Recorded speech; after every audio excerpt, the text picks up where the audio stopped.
नमस्कार मित्रांनो, मी विनोद Nikam hello sir या यूट्यूब चॅनलवरती आपलं स्वागत करत आहे। मी आज आपल्यासमोर ही जी अप्रेंटिसशिपची जी पद्धत सर्व बँकेमध्ये आलेली आहे ही नक्की काय आहे तुम्हाला सांगण्यासाठी ही जाहिरात दाखवत आहे। खरं म्हणजे या जाहिरातीचं मी समर्थन करत नाही, कारण या जाहिरातीमध्ये असं काही नाही आहे जेणेकरून तुम्हाला काही बेनिफिट मिळेल। पण अशा जाहिराती ज्या गव्हर्नमेंटने काढलेल्या आहेत त्या जाहिरातीच्या मागचा उद्दिष्ट काय आणि तुम्ही त्याच्यातून काय बघू शकता, जस्ट तुम्हाला मी याचा डिटेल्स म्हणून दाखवतो की जाहिरात जी काढलेली आहे ती पंजाब नॅशनल बँकेची जाहिरात आहे। आणि याच्यामध्ये तुम्ही बघा की 1961ची जी अप्रेंटिस ॲक्ट आहे त्याप्रमाणे जाहिरात काढलेली आहे। आणि याच्यामध्ये नंबर ऑफ पोस्ट तर तुम्ही बघितलं तर 5138 आहे आणि महाराष्ट्राची 232 आहे। आता ही जाहिरात जी काढलेली याच्या मागचा उद्दिष्ट जे आहे ते म्हणजे असं आहे की ज्या फक्त जे बेरोजगार आहेत त्यांना एंगेज करणं। याच्यामध्ये एक गोष्ट खात्रीपूर्वक लक्षात घ्या, ही 1961 अप्रेंटिसशिप ॲक्ट आहे। म्हणजे या ॲक्टच्या अनुसार तुम्ही कुठेही परमनंट होण्यासाठी दावा ठोकवू शकत नाही। म्हणजे तुम्हाला बँक ह्याच्यानंतर परमनंट करणं कंपल्सरी नाही आहे। आणि मला असं वाटतं की आतापर्यंत अप्रेंटिसशिपचे जेवढे जाहिराती काढले गेलेत, कारण ही पहिल्यांदा इंडस्ट्रीजमध्ये ट्रेड ॲक्टमध्ये ह्या जाहिराती गणल्या जायच्या आणि आता ही अप्रेंटिस ॲक्टमध्ये येते आणि ही बँकेमध्ये सुद्धा ही आता म्हणजे बँकेमध्ये सुद्धा ही लागू होते। आता याच्यामध्ये जे ग्रॅज्युएट मुलं अप्लाय करतील आणि ज्यांना हे जॉब मिळेल तो 1 वर्ष 2 वर्ष जे काही त्यांचा कालावधी असेल, काही ठिकाणी 3 वर्ष, काही ठिकाणी 1 वर्ष, काही ठिकाणी 1.5 वर्ष, त्या अप्रेंटिस ॲक्टप्रमाणे तुम्हाला ठेवलं जाईल। आणि त्याच्यामध्ये तुम्हाला ॲक्च्युअल बँकिंगमध्ये तुम्हाला काम करण्याची मुभा नाही आहे। तुम्ही फक्त बँकेमध्ये जाऊन एक मार्केटिंग किंवा तुम्हाला कुठेतरी अशा ठिकाणी युटिलाइज करतील जिथे तुम्हाला बँकेचा जो परमनंट एम्प्लॉईला जो कोड दिला तो तुम्हाला देण्यात येणार नाही आणि तुम्हाला फक्त एक बँकिंग नॅचरल काय असते बघण्याचे तुम्हाला याच्यामध्ये बेनिफिट मिळेल।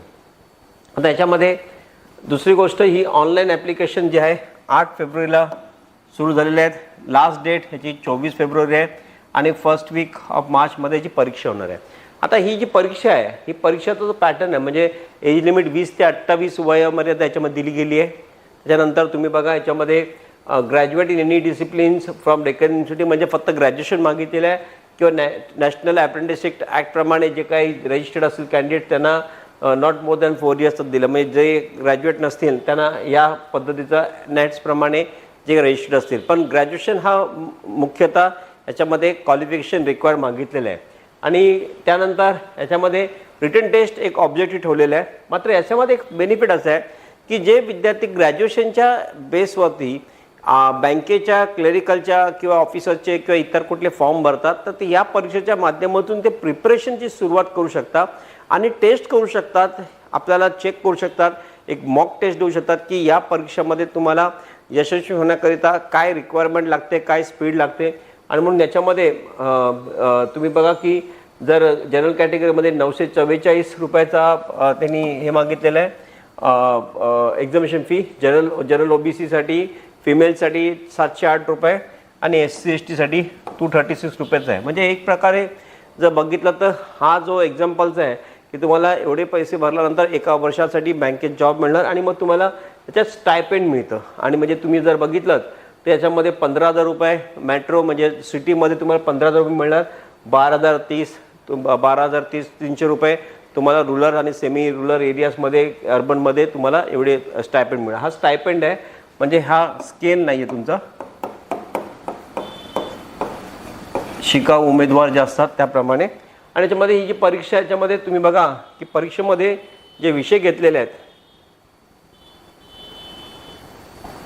त्यामध्ये general and financial awareness, general English, quantitative and reasoning aptitude आणि कॉम्प्युटर आणि प्रत्येकी 25-25 मार्काची परीक्षा आहे। म्हणजे 100 प्रश्न 100 मार्क आणि 60 मिनिटाची ही परीक्षा 1 तासाची परीक्षा होणार आहे।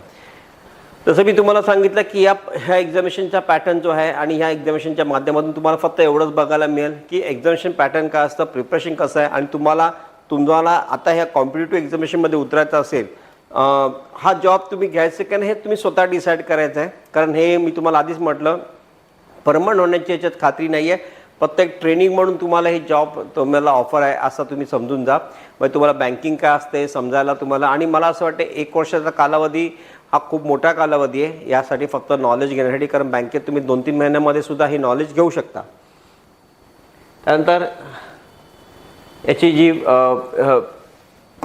फॉर्म भरण्यासाठी तुम्ही या वेबसाईटवरती जाऊ शकता आणि पंजाब नॅशनल बँकेचा आता तुम्ही बघा या टाईपच्या वॅकन्सी तुम्हाला अनेक बघायला मिळतील. मात्र माझ्या असं अपेक्षा आहे की अप्रेंटिसशिप्स एवढ्या मोठ्या वॅकन्सीज काढण्यापेक्षा जर ह्या परमनंट एम्प्लॉईजसाठी जर ह्या वॅकन्सी काढल्या गेल्या क्लरिकल ऑफिसरमध्ये तर त्याची जास्तीत जास्त लोकांना त्याचा बेनिफिट होईल. पण या वॅकन्सी आता आलेल्या आहेत याची पार्श्वभूमी तुम्हाला मी सांगितलं आहे की ही ट्रेनिंग आहे, ही परमनंटसाठी तुम्ही कुठेही याच्यामध्ये दावा करू शकत नाही ना. बँकेकडे कंपल्शन आहे की तुम्हाला परमनंट करायला पाहिजे, कारण गव्हर्नमेंटचे जे गाईडलाईन्स आहेत त्याप्रमाणे मिनिस्ट्रीने जे दिले असतील पार्लमेंटमधून जे काही प्रस्ताव पास असेल त्याप्रमाणे तुम्हाला हे वॅकन्सी सगळ्या बँकेमध्ये सध्या काढत आहेत. तर तुम्ही ह्या वॅकन्सीसाठी अप्लाय करत असाल तर तुम्हाला हे क्रायटेरिया मी दाखवलेलं आहे. नेक्स्ट असे काही व्हिडिओ असतील तर तुम्हाला मी सांगेन, पण या वॅकन्सीला समजून घेण्यासाठी हा व्हिडिओ मी बनवला होता. तर इतकंच मी तुम्हाला इथे सांगितलं की तुम्ही ह्या वॅकन्सीसाठी प्रिपरेशन करताना तुम्ही येणाऱ्या परमनंट IBPSच्या आणि ऑफिसरच्या क्लरिकल वॅकन्सीची तयारी करा. इतकंच मी तुम्हाला सांगेन. Thank you very much.